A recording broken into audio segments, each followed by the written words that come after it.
Hi friends, Tracy here from the Sewing Channel. Welcome back, and if you're new here, welcome. In almost every video tutorial that I publish, I always get asked about my round ironing board right here. This ironing board actually comes in a set of 3. You get the ironing board and you get the cutting mat. You also get the turntable. Now, I did end up making my own ironing board cover for this round ironing board because after a while, they get kind of yucky. These 3 pieces right here, they're $75 online, and I will put a link down below this video if that's something that you would be interested in. Since I get asked about it so often, I wanted to do a tutorial on how to cover a round-ish ironing board. Now I want you to see here in the split screen, I went to Dollar Tree and then my light bulbs went off in my head. I found these oval egg-shaped planks, wood planks or particle board planks or what have you. And I thought that would make an ideal round-ish ironing board for a lot of my viewers to be able to make. So that's what today's tutorial is all about. Taking a $1 wood plank from Dollar Tree and turning it into a very functional and absolutely cute ironing board. Now, before we get started in the tutorial, I just wanted to share with you a few different ideas if you didn't want to go that route with the Dollar Tree plank. This week, when I was washing my cutting board in the sink, it came apart. So it had seen better days for sure. You could totally take this piece right here and do what we did today in this tutorial. The other idea that I had for you guys was this right here. Now this is a Lazy Susan. This is from my kitchen. I honestly thought about covering this for my tutorial today, but I use it so much in my kitchen. It sits on my table with one of my big baskets on it. So I decided against this. This I actually thrifted at the Goodwill like 5 years ago. If you go often enough to the Goodwill, you may be able to thrift one of these as well for dirt cheap. They do sell them online as well, so I will put a link to these right here.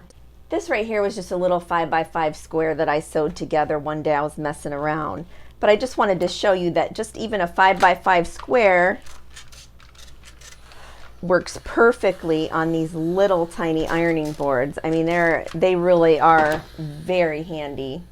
Everything that I use in today's tutorial will be in the description box linked just below this video. And I'm talking my iron, the glue I used, everything. Enough talking already. Let's get busy making our round-ish ironing board with cover. The first thing you're going to do is go ahead and cut your tags off of your boards. Then just sandwich them together real quick just to make sure that all of the edges meet up where they were die cut. Here are some clips that I also got at the Dollar Tree. Today I used some Gorilla Glue. It's for wood on my boards. This Gorilla Glue works really, really good, and when it dries like cement. So what I did here was just swirl a bunch on, and then I took like a craft stick and spread it around. I felt like it needed just a little bit more, so I added more Gorilla Glue, and again I spread it around all over. Now the wording that was on the right side of these plaques, it actually had some glitter on it. Now I could have sanded it down, but I really didn't think it would be necessary because it was going to be sandwiched in between those 2 plaques. Then what you're going to do is just put right sides together and make sure that everything is nice and even on all of the edges. At first I put the clamps all the way around the wood project just to hold everything together. But in the end I ended up grabbing my big, huge, heavy quilt book and put that right on top of it. And just to be sure that nothing did shift, I'm still checking around all of the edges. Since my book didn't cover the entire area, I did go ahead and put a clamp right on the tip. Now you're going to just leave this like this, however long it takes for your glue to dry. I think I left mine for about an hour.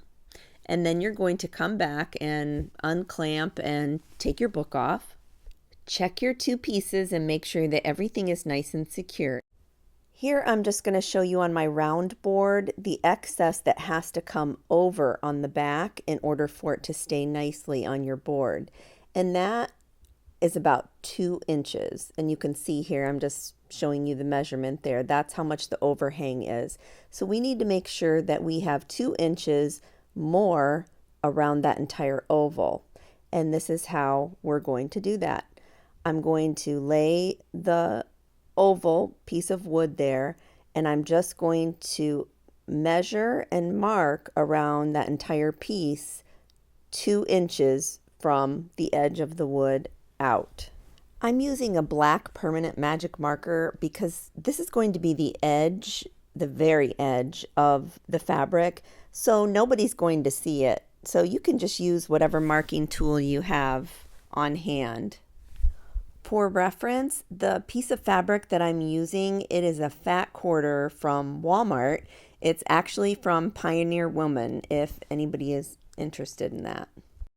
Now, I do think I could have gotten away with only using one board, but then after I thought about it, that glitter and all that painted area, that's a problem. So putting the two together not only makes it sturdier, but then you're also hiding all of that glittery stuff. I love a new ironing board cover. I change mine a lot. Do you guys change yours a lot too? Next, you're going to grab a pencil and you're going to lightly go ahead and connect the dots, just like you see me do here. This ironing board is not too big and it's not too small, so that way you can maybe leave it next to your sewing machine after you've pieced a bunch of fabric together, and you could just have it sitting right there and you could just iron them up as you go, and it doesn't take up much space at all. The next thing I'm going to do is fold the fabric where I think the middle of that oval is, and I'm going to go ahead and look on the back of the fabric and see where my marking is. I'm going to try to even it up as best as I can to find the middle. So that way I only have to cut one side of the fabric so that both sides are even. I guess I could have probably traced it on the half to begin with, but oh well, hindsight, I guess. Go ahead and just cut around that area that you've traced out. This is what you should end up with. And when you put your board over top of it, it should measure 2 inches all the way around perfectly. The next thing we're going to do is cut out our piece of batting that goes on our board first. Now, I definitely recommend a natural cotton batting for this. You definitely would not want to use a polyester batting on your ironing board cover. If you're not planning on using any Insul-Brite on your ironing board cover, then I definitely would recommend cutting out an extra piece of this cotton batting. The next step is to cut out a piece of our Insul-Brite. This is what the package looks like right here. Insul-Brite was actually meant for projects just like this, and it says right on the back for ironing board covers, so I do recommend it, and I definitely will put some links down below in the description box where you can actually buy the Insul-Brite. But I don't really think it's a deal breaker if you don't have Insul-Brite. I mean, you could even triple up with your cotton batting if you needed to. Or you could even take an old towel and cut it to fit and lay that down first, and then 2 layers of the cotton batting. This project comes together so quick. So what you should have so far is your batting, your Insul-Brite, and then you should also have your piece of pretty fabric that goes on the outside. Now, I used 1/2 inch elastic in width because that's what I had on hand. I actually thrifted this big bunch of elastic one day at the Goodwill, so I had a bunch of it, so that's what I'm using, but you could probably use a 1/4 inch elastic. This is how I measured my elastic for this odd shaped piece of fabric. You see, I'm holding down the one edge of elastic and pulling it really tight forward. and then I'm letting it snap back to me. And all the while, I'm just creeping along that entire curved area, holding it down, pulling, and then letting it snap back. And from that point, pulling it more, and so on and so on. I hope that makes sense for you. And then when I stop right where I started, I'm going to cut off just a little bit extra. And here I'm just going to pin it where I'm going to start sewing it, and I'm pinning it more on a straighter edge of our shape instead of on that really sharp curve. Now let's take it over to our serger. If you don't have a serger, no worries, you can use a zigzag on your sewing machine. If you're going to serge your ironing board cover, make sure that your knife is deactivated on your serger because we don't want to cut into our elastic. With your hand wheel, go ahead and put your needle into the elastic in your fabric first. Do a couple stitches first and then start to tug on that elastic. Now the first couple stitches might be a little awkward until you're able to get a tail on the back part. You see right there where I'm pulling? It's very important as we feed it through the machine that right when we go to feed it through, I'm pulling that back elastic straight and tugging from the front. It's the true sense of the word, called tug of war, if you've ever heard of that. That's exactly what this is. When you use this technique, you will be stopping and going and stopping and going. That's totally fine. Because when you stop, that's when you go ahead and grab the next piece and do that tug of war motion. It's a balancing act, really. But you can do it. I know you can.